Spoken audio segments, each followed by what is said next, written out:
Welcome to today's Awesome Marriage podcast. I've got a question for you. Do you get excited or anxious when it's time to buy a gift for your spouse? Today's guest, Patrick Kucharson, the Better Gift Coach, is here to eliminate the dread that can unfortunately accompany holiday gift giving by teaching us the shortcut to choosing better gifts. Patrick's weekly Better Gift Coach newsletter is a quick and impactful and truly entertaining way to learn what makes a great gift and how to become a great giver. You're going to love this podcast. Let's go to the studio right now. Well, Patrick, welcome to the Awesome Marriage Podcast. Thanks for saying yes and being with us today. Hey, Dr. Kim, thanks for having me. I'm so excited to get into this. It's just such a fun topic. And so let's kind of go back a little bit. How did you develop skills to become the Better Gift Coach? And what got you to do that? All right. Well, it starts with motivation and some intention. And the motivation was my wife, right? So we had been together for 10 years. And early on in the relationship, I wasn't pitching a perfect game, but I gave some pretty good gifts. So I knew that face that she made that I absolutely adored when I just blew her away with a gift, right? Well, kids came along, careers got busier, and in early 2021, I just realized, man, I'm really phoning in these gifts. They feel more like check the box exercises than anything meaningful. So I committed to just finding shortcuts that would work for myself. To be a better gift giver on the limited amount of time and resources that I had available. And luckily, I stumbled upon a shortcut that really changed everything for me. That's awesome. That's really good. When you're saying that, it made me think the first gift I gave Nancy, we'd been dating. We were still in college, Christmas time, and we'd been dating probably 6 or 8 months at that time. And I gave her a lighted makeup mirror, which I thought was the coolest gift ever. And that has been the butt of jokes for 53 years now. I don't know why. As a guy, what do you do at 20 years old? You think, this is just such a great gift. It's so cool. And, I thought she's pretty. She can look, that was not it. No, wasn't jewelry, wasn't anything that she really wanted. So, yeah, I know how to give not a really good gift, for sure. Me too. Yeah. It's funny. I'm a gift coach, but I tell people that one of the reasons that I think I'm so effective at it is by nature, I'm like a B- gift giver. Yeah. So yeah.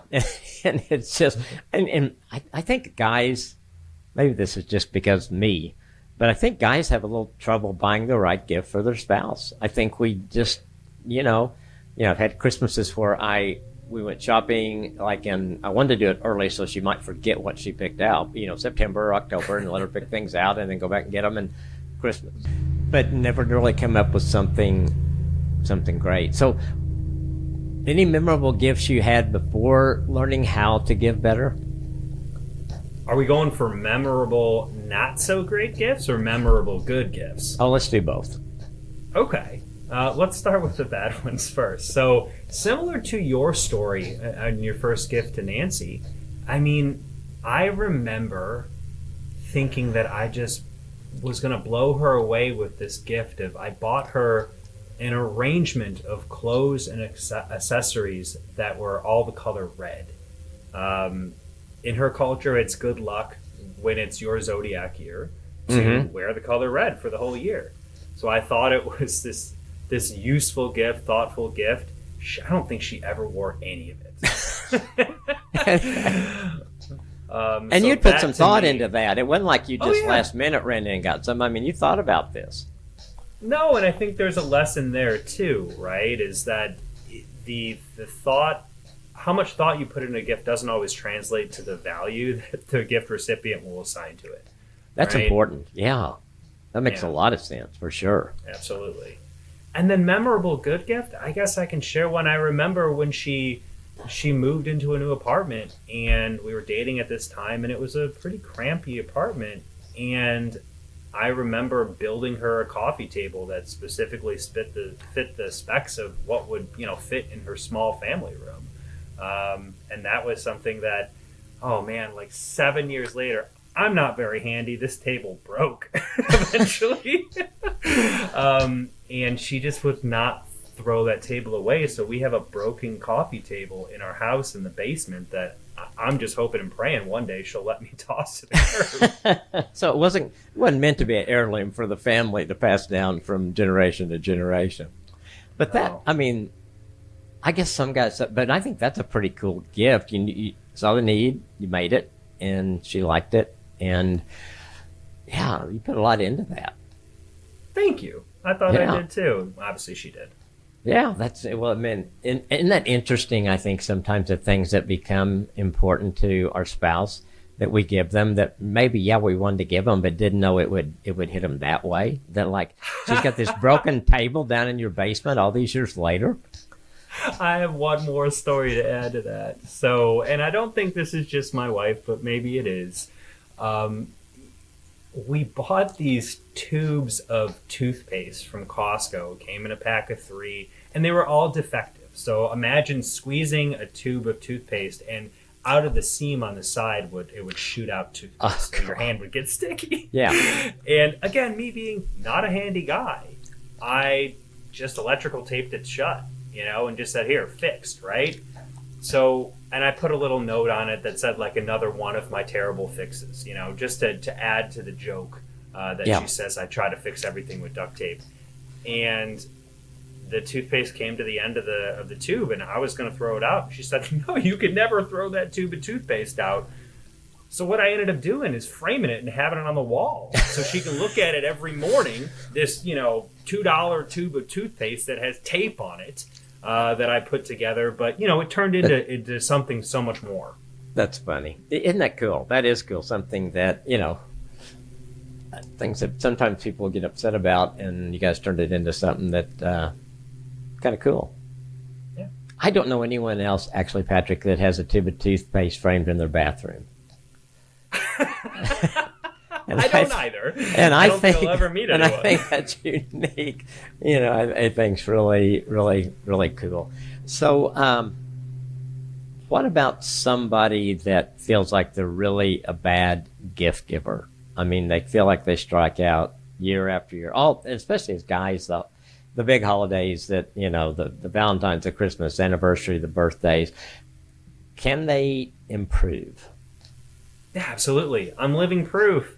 Yeah. So my 3 tips that I always say is, number 1, get proactive. And that was so I run a free weekly newsletter called Better Gift Coach.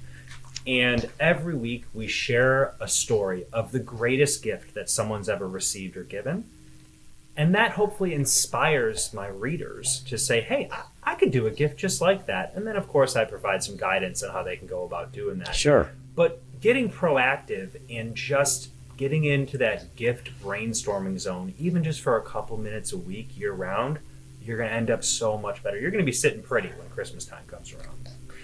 So that's my first tip. The second one is to treat brainstorming like treat gift brainstorming like a team sport, not a solo sport. And so many of us are guilty of treating it like a solo sport, myself included.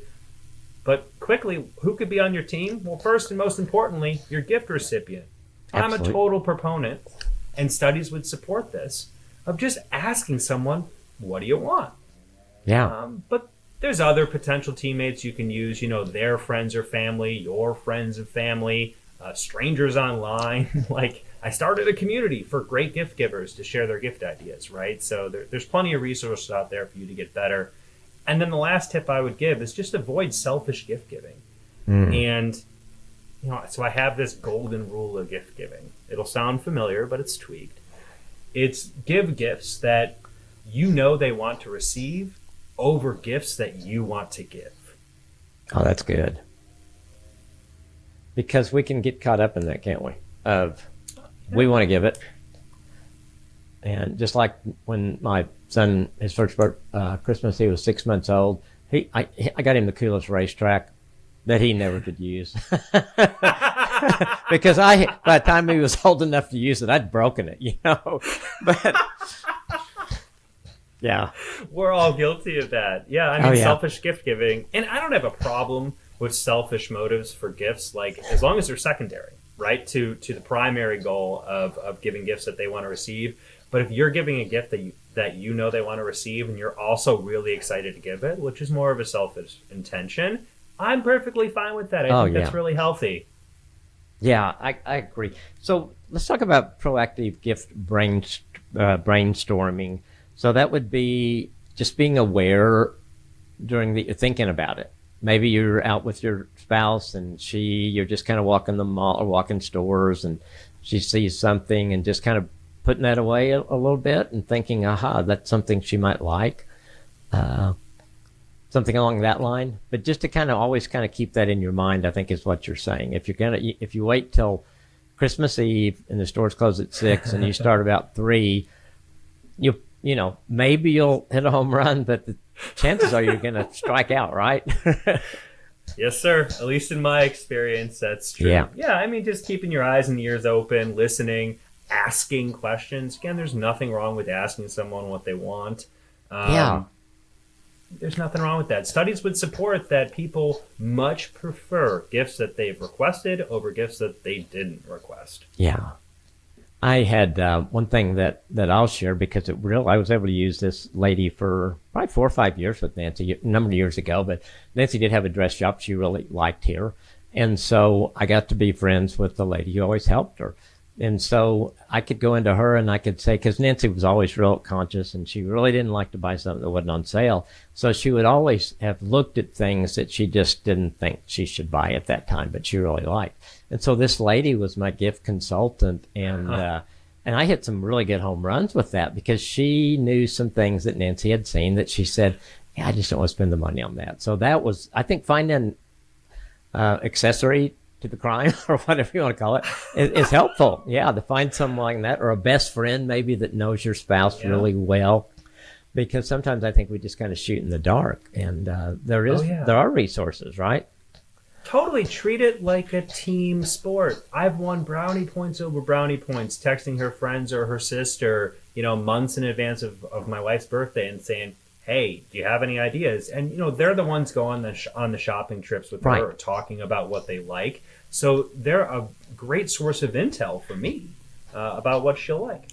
Yeah. And so just thinking, so the guys that are listening, and maybe and not everyone's listening really, but just to be thinking about it, to just always kind of have that in the back of your mind, like, would she like that? Would he like that? I think he did, because look what, one year Nancy bought, I water skied a lot for a long time. And so one year, I just complained all summer about the ski that I had, and just, and I just kind of kept putting up with it. Well, she got me a new slalom for Christmas that year. And it was like, I was so excited. I couldn't wait till the water warmed up. So it was only negative. This is December and I had to wait till the water warmed up a little ski.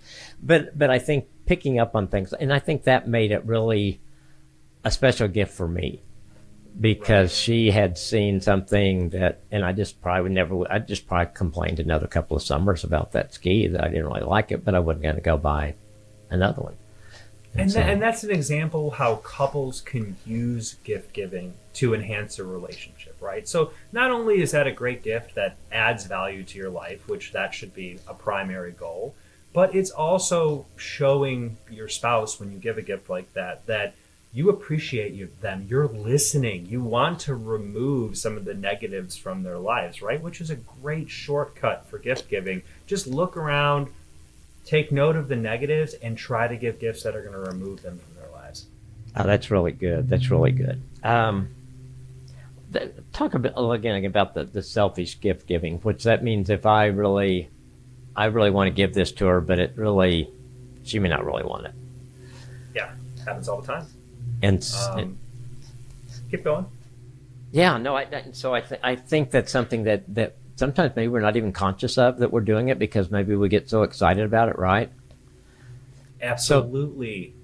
So what would it be good at that point to bounce that off of her best friend before you buy it? Or her. Right? Her. Not all gifts need to be surprises. Yeah. Absolutely. I think you should always be, even if you're not consulting with any third party, consult with yourself and say, what is my primary motivation for giving this gift? If it's because you want to see their reaction or you want to give this gift for some other kind of selfish motive, then my advice would be to pull back and reassess and realign your priorities. Yeah, because usually if I get something that is not something that I would have wanted, I guess, it's hard to hide your disappointment and act like you're excited, right? I mean, you can just see, I mean, because you get that initial first thing, and usually if you give something to your spouse, you're just kind of right there waiting for them to open it. And she's got to recover after she looks at it and think, "Oh my gosh, why did he buy me all this red stuff?" And to make you. So, I remember being in the minivan, driving to my extended family's Christmas parties as a kid. And after 1 year where my aunt gave me, I was probably 7 years old, and I was hoping for, a car or some kind of toy, she gave me slippers, and I visibly reacted in the way that a lot of 7-year-old boys would when receiving slippers. Every year after that, my parents would have to practice with me how to, be grateful for any gift that I was receiving from my aunts and uncles. So maybe that's where the roots of Better Gift Coach came, from those slippers at 7 years old, thinking, I don't want anybody else to go through this. Possibly. Yeah. I think anytime you buy a boy something that's not a toy or electronic or something below 10 years old, you're probably going to strike out. Most of them don't care about clothes or all that kind of practical stuff. Yeah. So what are some of the worst gifts people report from their spouse? You probably hear all kinds of stories. I do, and I make sure that in Better Gift Coach, we have one edition of the newsletter every year on Halloween that is scary bad gifts, and that's the theme, right? That's great. Most people don't, and I'll go on a quick tangent, and I'll come back and answer your question directly. Most people are not reporting their spouse as the worst gift givers. Who do you think is often the worst gift giver in these stories? Good question. I'll give you a hint. It comes along with your wife or your spouse. In-laws. Yeah. There you go. Oh, snowman toilet paper, toolbox full of worthless pink tools, lingerie that the mother-in-law wants them to open in front of everyone. These are all stories that they share. It's almost always sharing stories about the in-laws, and of course I keep the stories anonymous.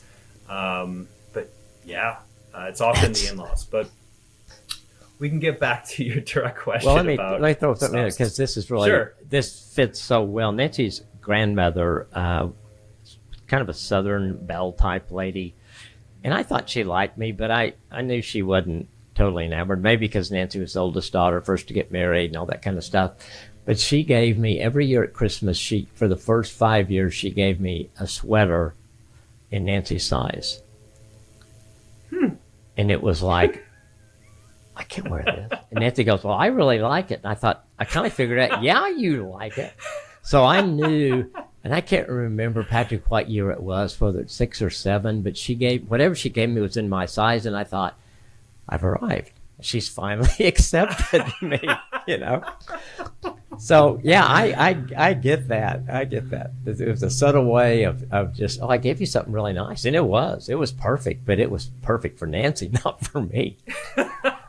So I'll let you go on with the rest of that. So spouses. I mean, we're all guilty as spouses of giving subpar gifts. So let's go over some of those for everyone listening. I think the first category of them is going to be unrequested items that don't really reflect the taste of the recipient. So artwork or any kind of home decor is always a risky gift, in my opinion. I usually stay away from it. And then clothes, like same mistake that I made, many years ago, buying my wife all those red clothes and accessories. So I was on a podcast earlier this year called Everyday Style School. And the host, Jennifer, she is a personal stylist. And she told me she never gifts anyone clothes, right? This is her job. People hire her to do this, but she will never gift clothes. And she just thinks that it is someone's personal taste. And unless they are communicating that I want this in this exact size, in this color, don't get them clothes. So there's a tip for anyone out there listening. I think that's probably a lot of want to stay wisdom away in from that. clothes. Oh yeah. Yeah. Well, especially coming from her. I mean, she's the authority. So when I heard her say that, I said, you know what? That makes sense. I agree. Yeah. Also another category of gifts that I see spouses give that are, less than great would be unrequested items that can be interpreted as what's called unflattering suggestions, like personal hygiene products or a scale to weigh yourself. Unless you're asking for those, probably stay away from them. Yeah, I could say it's just a kind of a passive aggressive gift, I guess, in a way. It's just not healthy, right? For a relationship to thrive with those kind of gifts. Also, items that require like a significant amount of undesired work. Like the one that I hear often is houseplants, right? So if you're giving someone a houseplant and they have a busy life and they don't have other houseplants, you're basically giving them a plant to let die. Yeah. Right? And it's extra work for them, so usually avoid those. And then there's always the classic gift of, the train set that you already mentioned, for your son. Gifts that are really meant for someone else, whether we recognize it or not, right? Like, yes. Hey, honey, I got you tickets to, the Cleveland Browns in January. Let's go. Like, she's going to read right through that, right? Oh, yeah. Oh, yeah. Gee, thanks, right? Exactly. Yeah, I think that's really good. Just some really interesting things that I think that we do like that. And I think I don't know why, like I love that there, because I've got a couple of friends that have done similar things to their wives, tickets to something that they could not wait for that to happen, and the wife is just kind of, like that. So I can see us doing that at times for sure. Any other things that fall into that category of bad gift stories?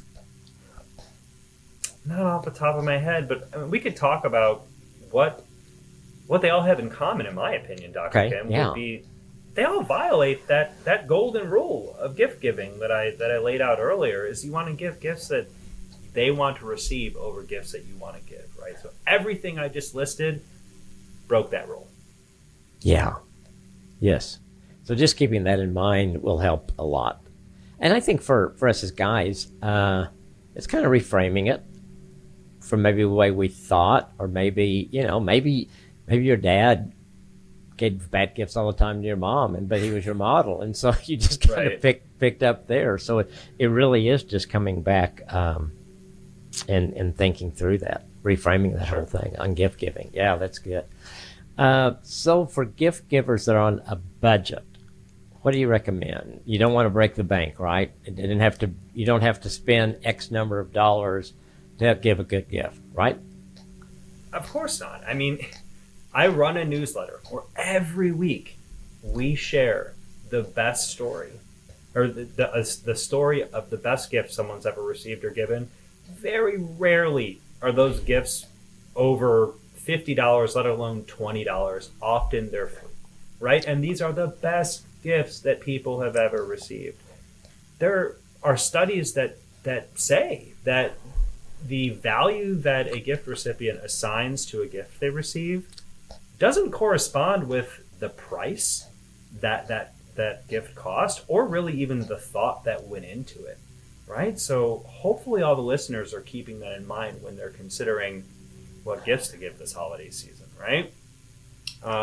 This last Valentine's Day, I challenged myself. I gave my wife 3 gifts that all cost $0. So I had a $0 budget this Valentine's Day. I gave her 3 gifts, and I must say I knocked them all out of the park. Or at least she must say that I knocked them all out of the park. So can you share those, or is it too personal? Yeah. Okay. Oh, no. Okay. And these aren't gifts that I came up with, Dr. Kim. I mean, these are gifts that other people have shared with me through the Better Gift Coach newsletter, right? So the first one goes back to something we already talked about. Is just try to remove a negative from their life. So my wife is a journaler. At the end of the day, she likes to sit down and spend a couple minutes just journaling about her day. Sure.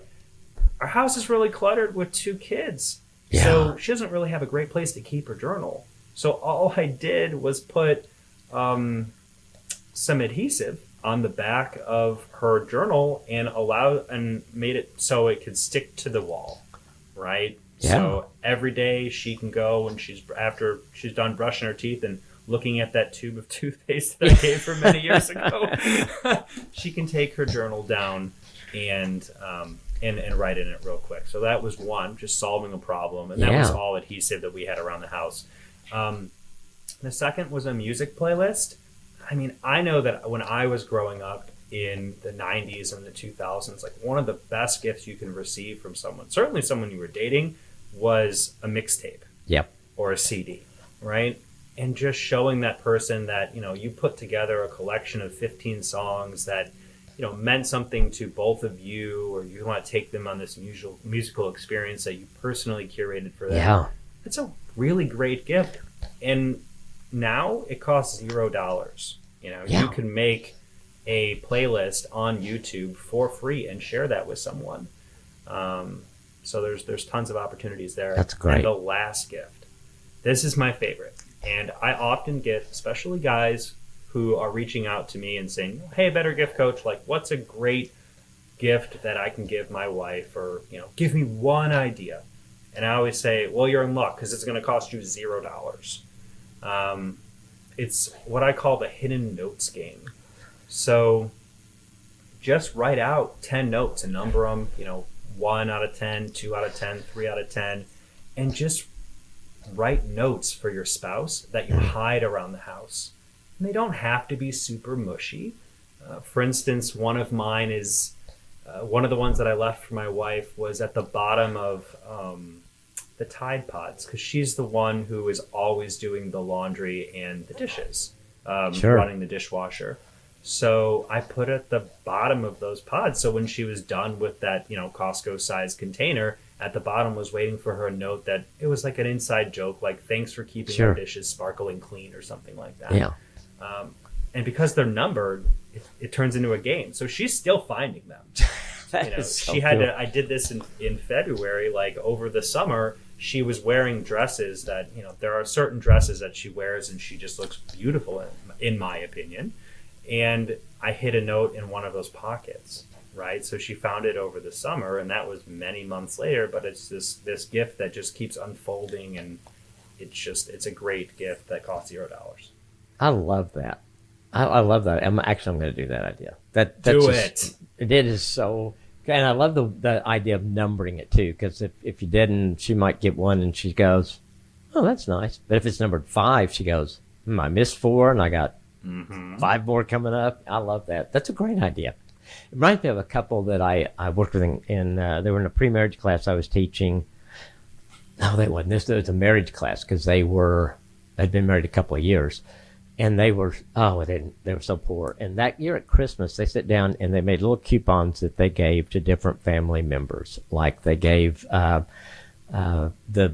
older brother and sister-in-law just had a baby. They gave a coupon for 5 free nights of babysitting. And they gave the grandmother that lived alone 6 times next year that you come over and have dinner with us. And just stuff like that was so creative. And I just thought, those were really impactful. You don't forget those kind of gifts. And you don't forget who gave them to you. Yeah, and just like the note, she knows that was your heart that you were sharing with her. No matter what you wrote, whether it's funny or suggestive or just inside joke or whatever. That's just a really fun idea to do, I think. And I think we complicate gift giving, don't we? Oh, God, we way overcomplicate. And this is, I'm guilty of this too, right? So we overcomplicate gift giving, and I think it causes us, especially as we approach the holiday season, so much what I now see as unnecessary stress, right? And we should just go back to the basics, because some of the best gifts we gave when we were kids, right? Just giving our mom something, homemade that we made in class. It says, "Mom, I love you." That still to this day would probably be some of my mom's favorite gifts that she ever received from me. Absolutely. Every year in our Christmas tree, there are gifts that are ornaments our kids made. Most of them were paper for when they were little that we put on the tree. And Nancy cherishes those. And they go back on every year, and they just mean so much. The things that they, because they would do little crafts in school, making little ornaments and stuff like that. Or I ran across a picture the day that our daughter gave me when she was probably 8 or 9. And it was just special. It's just, I love you, Daddy. And, some things she wrote on it. And you think, oh my gosh, there's nothing she could have given me that would have meant more. And yeah, I still got it. So yeah, we don't miss those opportunities like that. That's so good. That's so good. So you kind of hit a little bit of it, but how does this skill of gift giving impact a relationship, and especially a marriage? Yeah, just offering value to someone, right, is so important. When you marry someone, you're giving yourself to them, right, and you're putting them, over you. That's what you're supposed to be doing, and gifts are a demonstration of that, or at least they can be, right? So that's one of the probably the most important reflection I can share. But gifts also show appreciation. As I mentioned earlier, they're demonstrating communication, understanding. I hear you. I know that you have a lousy ski, or in my case, my wife replaced my Vitamix so I can stop chewing my smoothies in the morning. Like, that is her listening, her paying attention because she loves me and demonstrating that.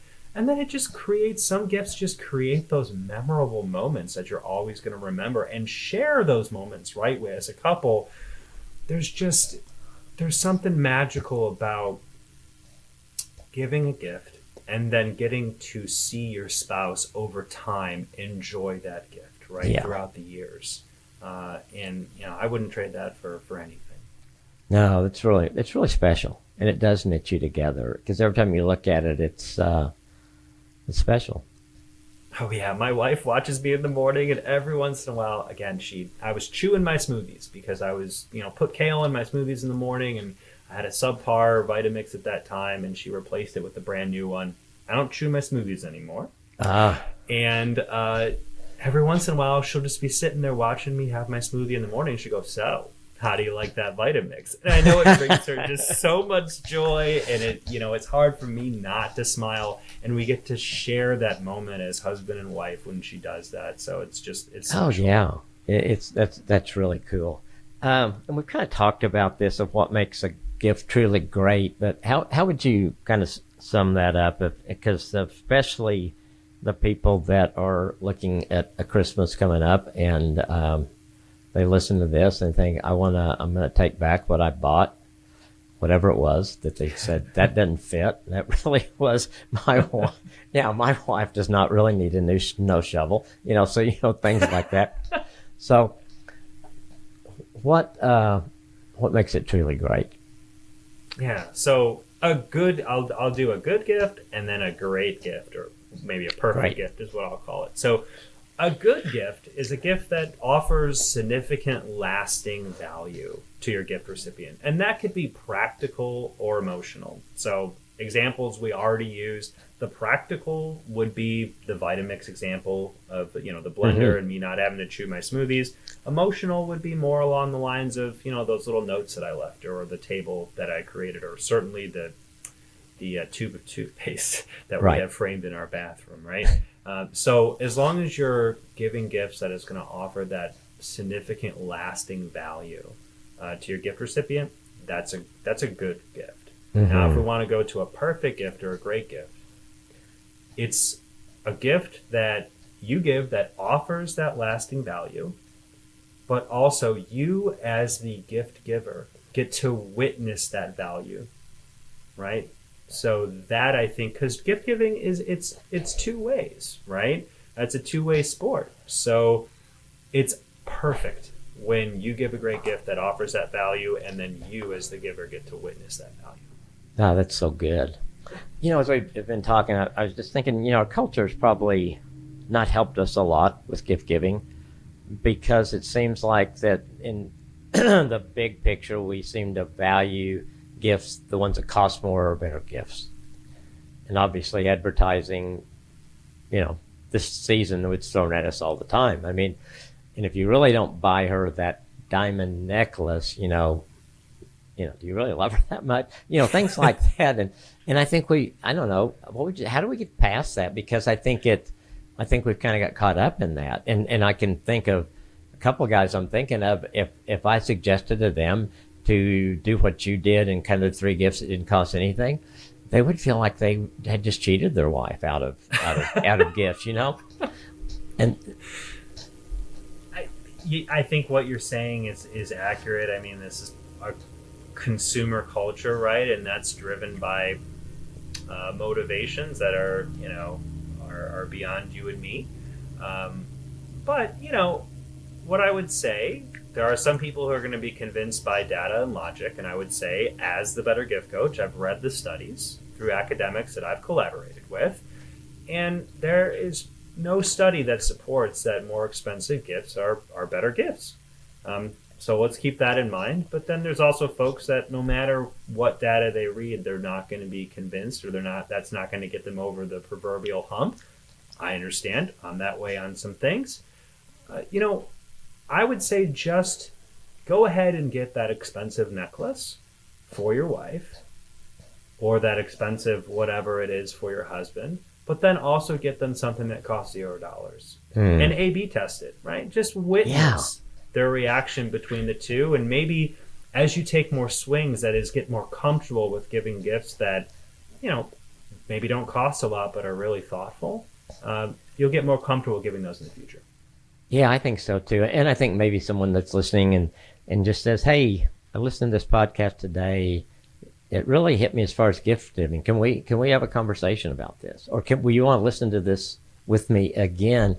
Maybe we need to rethink this whole thing. And again, doing it like as a team, but this is the husband and wife saying, well, maybe we don't need to spend X number of dollars on each other at Christmas. This year, let's try something else. Let's be creative. Yeah, absolutely. Something like that. And just be willing to try to do something different. Yeah. And that could be really, really cool. Okay.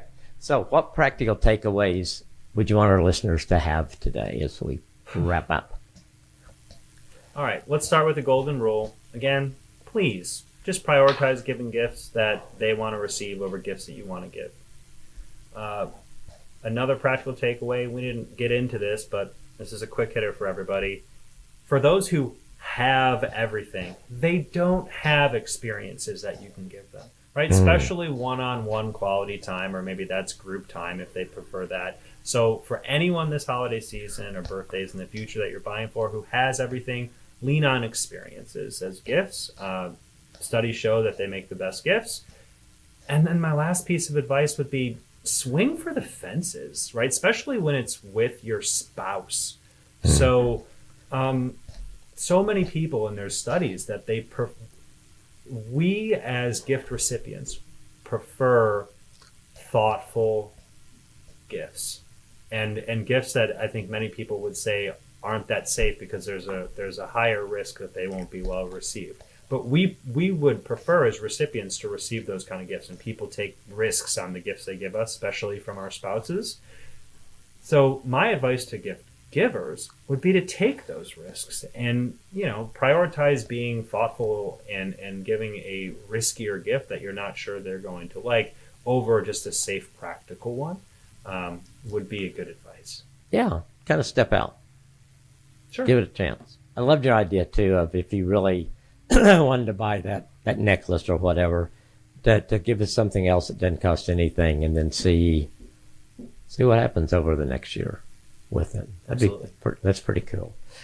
Final question: what's one thing you're loving about your marriage today?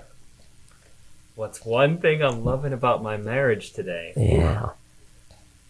Oh man, I love my wife. Okay. Well, with a 4-year-old and a 1-year-old at home, we have never worked as a better team. And the kids are kind of forcing that, but I love the teamwork that's going on in our house.